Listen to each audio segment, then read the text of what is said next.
ओडिशा हुकूमत ने corona virus की रोकथाम से मुतल्लिक लॉकडाउन के लिए नई हिदायत जारी किए हैं। ये हिदायत 1 अगस्त से 1 सितंबर तक लागू रहेंगी। इसके तहत रियासत में रात का कर्फ्यू रात 8 बजे से सुबह 6 बजे तक जारी रहेगा। इसके साथ भुवनेश्वर, कटक और पुरी में वीकेंड लॉकडाउन जारी रहेगा। अगस्त के लिए रहनुमाया खतूत जारी करते हुए खसूसी रिलीफ कमिश्नर प्रदीप जैना ने कहा कि अब रियासत के 27 अजला में पॉजिटिविटी रेट में कमी आई है।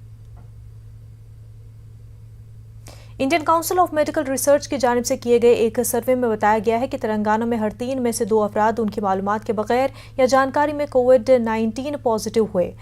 लोकसभा में पेश किए जाने वाला सीरो पॉजिटिविटी सर्वे शहर में कायम नेशनल इंस्टीट्यूट ऑफ न्यूट्रिशन यानी NIN ने किया है, जो कि ICMR का एक इदारा है। सर्वे के मुताबिक तेलंगाना में 63.1% आबादी में सीरो पॉजिटिविटी थी। ICMR के सर्वे में कहा गया है कि तेलंगाना में रिपोर्ट होने वाले हर मुस्बत केस के लिए 42 केसेस को कम शुमार किया गया है।